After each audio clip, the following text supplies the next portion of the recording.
ဒီတစ်ခါကျွန်တော်တို့ကဒီ my site gateway ကို LAN ကြိုးနဲ့ပေါ့နော် LAN ကြိုးနဲ့ချိတ်လို့ရအောင်ချိတ်ပြီးတော့ဒီ configuration ဒီသူ့ရဲ့ web browser တွေကို web server တွေကိုဝင်ကြည့်မှာပေါ့နော်အဲ့မျိုးဝင်ကြည့်ဖို့အတွက်ဆိုရင်ကျွန်တော်တို့ပထမဆုံးဒီမှာ gateway ကိုဒီ router mode မှာကျွန်တော်တို့ချိတ်ထားရမယ်နော်ချိတ်ထားမယ်ပထမဆုံးပေါ့နော်ပြီးတော့ဘာလဲဆိုတော့ 192.168.1.1 ခုနဒီအတိုင်းဝင်ကြည့်မယ်ဝင်ကြည့်ပြီးတော့ဒီ network အောက်မှာ interface အောက်မှာเนาะ LAN port ကိုကျွန်တော်တို့ကဘာလဲဆိုတော့ဘာအနေနဲ့ပြောင်းမလဲဆိုတော့ဒီမှာ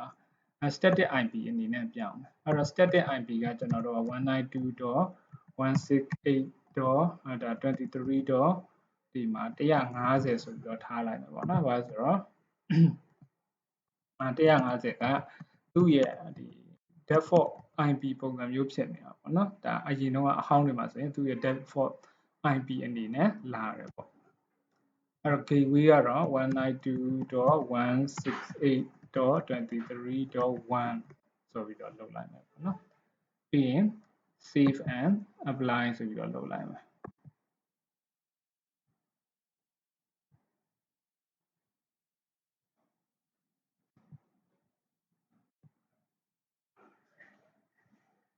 အဲ့တော့သူ့ရဲ့เนาะဒါ Ethernet port က static IP ဖြစ်သွားပြီ static IP ဖြစ်သွားပြီဆိုတော့ကျွန်တော်တို့ကဘာလုပ်ရမလဲဆိုတော့ကိုယ့်ရဲ့ computer နဲ့ဒီ gateway ကို LAN ကြိုးနဲ့ချိတ်လိုက်မယ် LAN ကြိုးနဲ့ချိတ်လိုက်ပြီးတော့ကျွန်တော်တို့ကဘာလဲဆိုတော့ကိုယ် IP address ကို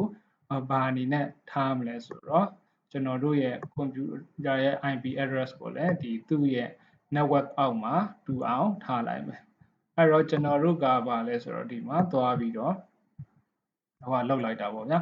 ဒီ IP address ကိုသူက23အောက်မှာထားလိုက်တာပေါ့နော်23အောက်မှာထားလိုက်တယ်ပြီးရင်ကျွန်တော်တို့ဒီမှာချိတ်ကြည့်လိုက်တယ်ပေါ့နော်ချိတ်ကြည့်လိုက်တယ်ပြီးရင်ကျွန်တော်တို့ဒီမှာ command window ကနေpin ကြည့်လိုက်မယ်ပေါ့နော်သူချိတ်မိမချိတ်မိပေါ့ 192.168.23.150 ဆိုပင်ကြည့်လိုက်မယ်ပေါ့နော်ပင်ကြည့်လိုက်မယ်ဆိုရင်ဒါချိတ်မိသွားပြီချိတ်မိသွားပြီဆိုရင်ကျွန်တော်တို့ကဘာလဲဆိုတော့ဒီ gateway ထဲကိုဒီ 192.168.23.150 နဲ့ဒါဝင်လို့ရသွားပြီပေါ့နော်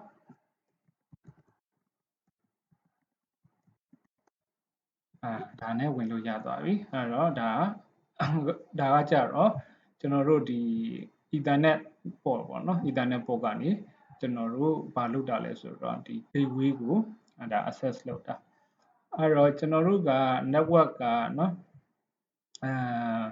internet ကိုဘာနဲ့ချိန်မလဲပေါ့နော်ကျွန်တော်တို့ဒါစဉ်းစားရမယ်ပေါ့နော်ဒါ Ethernet port နဲ့ကြိုးနဲ့ချိန်မလားเนาะWLAN နဲ့ချိန်မလား cellular နဲ့ချိန်မလားစသည်အပြင်ကျွန်တော်တို့စဉ်းစားမှာဖြစ်ပါတယ်အဲ့တော့ဒါကတော့ကျွန်တော်တို့ဒီ computer နဲ့ပဲဒါ gateway ကို LAN ကြိုးနဲ့ချိန်တာကိုပြတာဖြစ်ပါတယ်